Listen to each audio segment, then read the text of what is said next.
Hi friends, welcome to ஷைகனிஷ் media. இன்றைக்கி நீங்கள் என்ன பார்க்க போகிறீங்கன்னா, நான் வீடியோ எடுக்கக்கூடிய டைமிங்கை தவிர்த்து எனக்குன்னு பர்சனல் ஒர்க் எல்லாமே இருக்கும். பசங்களோட பிக்கப்பு, ட்ராப்பு, சமையல், பசங்களை கவனிக்கிறது, டியூஷனுக்கு அனுப்புறது, கடைக்கு வர்றது, எல்லா ஒர்க்கையும் தாண்டி ஷார்ட்ஸ் வீடியோ போடுறேன்னு தெரியும் உங்களுக்கு. யூடியூப்பில் வீடியோ போடுறேன்னு தெரியும். அந்த வீடியோலாம் எடுக்கக்கூடிய டைமிங்கையும் தாண்டி அடிஷ்னலாக நான் இந்த மாதிரி ஒர்க்குகள் தான் நான் பண்ணிக்கிட்டு இருக்கேன். என்ன இது கைத்தொழில் வீட்டிலேருந்தே செய்யணும்னு நினைக்கக்கூடியவங்க இந்த மாதிரி டெக்னிக்காக ஒவ்வொரு சீசனுக்கு தகுந்த மாதிரி நீங்கள் மாற்றி நீங்கள் எந்த வேணாலும் இந்த மாதிரி ஐடியாஸில் பேக் பண்ணி நீங்கள் ரீபேக் பண்ணி நீங்கள் கடைக்கு டெலிவரி பண்ணலாம். அந்த மாதிரி ஐடியா தான் இன்றைக்கி ஒரு பேக்கிங் ஐடியாஸ் தான் நம்ம இன்றைக்கி பார்க்க போகிறோம். அதில் இது பார்த்திங்கன்னா, இந்த பேக்கிங்கில் ஒரு டாய்ஸு, ஏதாவது யூஸ்ஃபுல்லான ஒரு டாய்ஸு, அந்த மாதிரி ஒரு டாய்ஸு, ஒரு கார்டு, அப்புறம் டூப்ளிகேட் நோட்டு ஒன்று, சாக்லேட் ஒன்று, அந்த மாதிரி வச்சு இந்த மாதிரி பேக் பண்ணுறது. இந்த மாதிரி நீங்கள் பேக் பண்ணி ரீசேல் பண்ணும்போது ஒரு அட்டைக்கு மேலேயே உங்களுக்கு நீங்கள் 20 ருபீஸ் அந்த மாதிரி பார்க்கலாம். அந்த மாதிரி உள்ள நீங்கள் கவருக்கு, அட்டைக்கு, ஸ்டாப்லர் பின்னுக்கு நீங்கள் பேக் பண்ணுறதுக்கு எல்லாம் தாண்டி டைமிங்கு ஒரு அட்டைக்கு மேலே 20 ருபீஸ் அந்த மாதிரி நீங்கள் வச்சு நீங்கள் பார்க்கலாம். இந்த மாதிரி நீங்கள் டாய்ஸ்லாம் நீங்கள் மொத்தமாக நீங்கள் வாங்கி வச்சுக்கலாம். கவர் வாங்கி வச்சு, அட்டை வாங்கி வச்சு, அந்த மாதிரி நீங்கள் இந்த மாதிரி பேக் பண்ணலாம். இது ஒரு வகையான வீட்டில் இருந்தே எல்லா லேடிஸும் பண்ணக்கூடிய தொழில் மாதிரி தான். வீட்டில் இருப்பாங்க சிலவங்களுக்கு வெளியே போய் வேலை பார்க்க முடியாது, படிச்சிருந்தாலும் வெளியே போய் வேலை பார்க்க முடியாது, அந்த மாதிரிலாம் சிச்சுவேஷன் இருக்கக்கூடியவங்க இந்த மாதிரி நீங்கள் வீட்டில் இருந்தே பண்ணக்கூடிய தொழிலில் ஒரு ஐடியா தான் இது.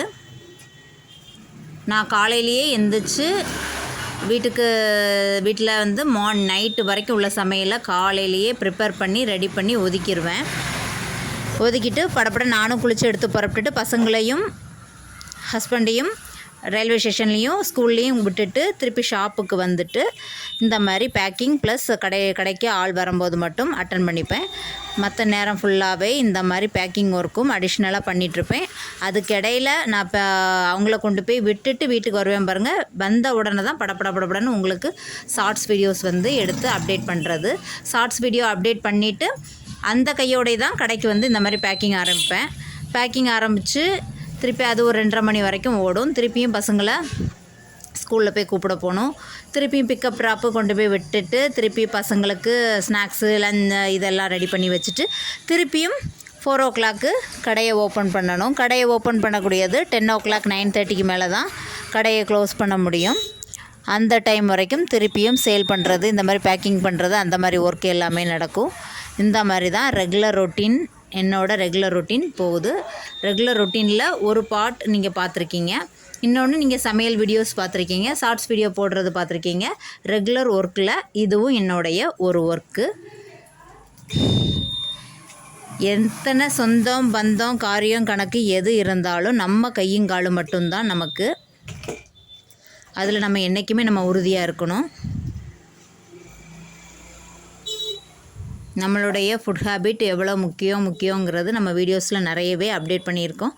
ஏன்னு கேட்டாச்சுன்னா, நம்மளுடைய ஃபுட் ஹேபிட் நல்லா இருந்து நம்ம உடம்பு நல்லா இருந்தால் மட்டும்தான் நம்ம வாழ்க்கைக்கு தேவையானதை நம்ம கையுங்காலும் வச்சு நம்ம ரன் பண்ண முடியும். எவ்வளவு பெரிய சொந்தக்காரங்களாக இருந்தாலும் சரி தான், கூட பிறந்தவங்களாக இருந்தாலும் சரி தான், அப்பா அம்மாவாக இருந்தாலும் சரி தான், எல்லாருமே ஒரு லிமிட் வரைக்கும் தான் நமக்கு ஹெல்ப் பண்ணுவாங்க. அவங்களுக்கும் ஃபேமிலி இருக்கும், அவங்களுக்கும் அவங்கவுங்க ஃபேமிலியை பார்க்கணும், எடுக்கணும், வைக்கணும். அப்படின்னு இருக்கும்போது நம்ம யாரையுமே நம்ம நம்பி இருக்காமல் நமக்குன்னு நம்ம ஒரு கைத்தொழிலை வச்சுக்கிட்டு நம்ம போயிட்டே இருக்க வேண்டியதான். எந்த சொந்த பந்தங்களுக்காகவும் நம்ம டைமும் வேஸ்ட் பண்ணக்கூடாது. ஏன்னா எந்த கூடப்பிறப்பாக இருந்தாலும் ஸ்லோகமே சொல்லுவாங்க, அவரவருக்கு வைத்த வலியும் பசியும் வந்தால் தான் தெரியும் அப்படின்ட்டு. அதனால் அவரவருக்கு அந்த வைத்த வலியும் பசியும் வந்தால் மட்டும்தான் எல்லாருக்குமே தெரியும். அது பெத்த பிள்ளையாக இருந்தாலுமே அம்மாமார்கள்லாம் எல்லா அம்மாமார்களும் வந்து தான் பிள்ளை நல்லா இருக்கணும் அப்படின்னு நினைக்கக்கூடியவங்களாம் இருக்க மாட்டாங்க. அதில் நானும் ஒரு ஆள். இப்போ என் ஹஸ்பண்டோட அம்மாலாம் பார்த்துக்கிட்டிங்கன்னா அவங்களுக்கு ஒவ்வொரு வீடாக அவங்க சொந்தக்காரங்க வீட்டுக்கு போகணும், எடுக்கணும், வைக்கணும், அந்த ஊர் ஃபங்க்ஷன்லாம் அட்டன் பண்ணணும், அந்த கோயில் குளத்துக்கெல்லாம் போகணும், ஃபோன் 24 மணிக்கூறும் பேசணும். இந்த மாதிரியே தான் அவங்க மைண்டு போயிட்டே இருக்குமே தவிர்த்து நம்மக்கிட்ட வந்து பேசும்போது கரெக்டாக பேசிப்பாங்க. திருப்பி கொஞ்ச நேரம் கழித்து அவள் வீட்டில் என்னாச்சு, இவள் வீட்டில் என்னாச்சு, அந்த ஊர் பழக்கத்துலேயே அவங்க இருக்கிறனால இப்போ நான் படிச்சிருந்தும் பிஎஸ்சி கெமிஸ்ட்ரி படிச்சிருந்தும் எந்த ஒரு வேலைக்குமே போக முடியாமல் இருக்கும்போது அவங்கள்ட்டெல்லாம் நான் வந்து 2-3 தடவை நிறைய விஷயங்களில் ஹெல்ப்புக்கு மாதிரி சொல்லி பார்த்தேன். அவங்கெல்லாம் வந்து யாருமே என்ன இந்த காதில் வாங்கிட்டு ஏன்னா 1 மாதத்துக்கு 2 மாதத்துக்கு சும்மா அவங்களுடைய தேவைக்காக நம்மளை யூஸ் பண்ணிக்கிற மாதிரி யூஸ் பண்ணிப்பாங்க. அதையும் பல விதத்தில் ஒரு 4-5 வருஷமாக அதெல்லாம் புரியாமல் அடி வாங்கி தான் கடைசியாக பார்த்தேன். இவங்க நம்ம பார்க்குறதுனால நம்ம பிள்ளைகளுக்கு பாதிப்பு தான் வருகே தவிர்த்து அவங்க முழு ஈடுபாடோட நம்ம பிள்ளைகளை காப்பாற்றணும்னு நினைக்கக்கூடிய அளவுக்கு யாருமே நினைக்க மாட்டாங்கங்கிறது ஒரு லெவலுக்கு மேலே தான் எனக்கு புரிய வந்தது. அதுக்கப்புறமே நம்ம கையுங்காலும் வச்சு நம்ம லைஃப்பை வந்து ரன் பண்ணணும் அப்படின்னு ஒவ்வொரு விதத்துலேயும் என்னுடைய ட்ராவல் போயிருக்கு. இன்றைக்கி பார்த்திங்கன்னா கல்யாணம் கழிச்சு 13 வருஷம் கம்ப்ளீட்டட். 13 வருஷத்தில் நான் வந்து என்ன சொல்ல ஒரு 50 விதமான தொழிலை நான் பார்த்துருப்பேன். அப்போ நான் எவ்வளவு ஸ்ட்ரகிள்ஸ் அப்படி 50 விதமான தொழிலை பார்த்துருப்பேன்னா அதில் இது ஒரு தொழிலை தான் நான் இன்றைக்கி உங்கள் கூட ஷேர் பண்ணுறேன். என்ன மாதிரி நிலமையில் இருக்கக்கூடியவங்க, வசதி வாய்ப்பில் இருக்கக்கூடியவங்களுக்கான வீடியோ கிடையாது. இது வந்து நம்ம வீட்டில் இருந்துகிட்டே நம்ம பிள்ளைகளை நம்மளே பார்த்துக்கணும் அப்படின்னு நினைக்கக்கூடியவங்க இந்த மாதிரி தொழிலை வந்து நீங்கள் அதில் ஒரு விதமான தொழில் தான் இன்றைக்கி நான் உங்கள் கூட ஷேர் பண்ணியிருக்கேன். பாருங்கள், இதில் ஒவ்வொரு பேக்கிங்லேயுமே வந்து இப்போ நான் கண்ணாடி அதெல்லாம் வந்து ஒரு அட்டையாகவே வாங்கிட்டு வந்திருக்கேன். பாருங்கள், அந்த வீடியோ இருக்குதா, அதுலேருந்து ஒரு கிளாஸ் கண்ணாடி, ஒரு சாக்லேட்டு, ஒரு கார்டு, அந்த ரெக்ஸ்லின் கார்டு ஒன்று, அப்புறம் வந்து டூப்ளிகேட் நோட்டு ஒன்று, இந்த மாதிரி வச்சு பேக் பண்ணியிருக்கேன். இது வந்து ஒரு கவர் வந்து நம்ம கடைக்கு மொத்தமாக சப்ளை பண்ணிடுவோம். அவங்க வந்து இதை ஒரு பாக்கெட்டை வந்து 10 ருபீஸ்னு கொடுப்பாங்க. நம்ம வந்து கடைக்கு பார்த்திங்கன்னா 75 அந்த மாதிரி வச்சு கொடுத்துருவோம். அவங்களுக்கு இந்த கடைக்கு சேல் பண்ணக்கூடிய அவங்களுக்கு வந்து 25 ருபீஸ் கிடைக்கும். நமக்கும் வந்து எப்படி இருந்தாலும் ஒரு 15 to 20 ருபீஸ் ஒரு அட்டைக்கு மேலே 15 ருபீஸ் கம்பல்சரி நமக்கு கிடச்சிரும். 15 to சில டாய்ஸ் வந்து ரொம்ப கம்மியாக நமக்கு ப்ரைஸில் கிடச்சிதுன்னா ஒரு அட்டைக்கு மேலே 15 ருபீஸ் இல்லாட்ட 20 ருபீஸ் கிடைக்கும். இந்த ஐடியா உங்களுக்கு யூஸ்ஃபுல்லாக இருந்திருக்கும். வீட்டில் இருந்தே ஏதாவது வேலை பார்க்கணுன்னு நினைக்கக்கூடியவங்களுக்கு ஒரு யூஸ்ஃபுல்லான வீடியோ இது. சின்னதாக உங்களுக்கு ஒரு க்ளூ தான் கொடுத்துருக்கேன்.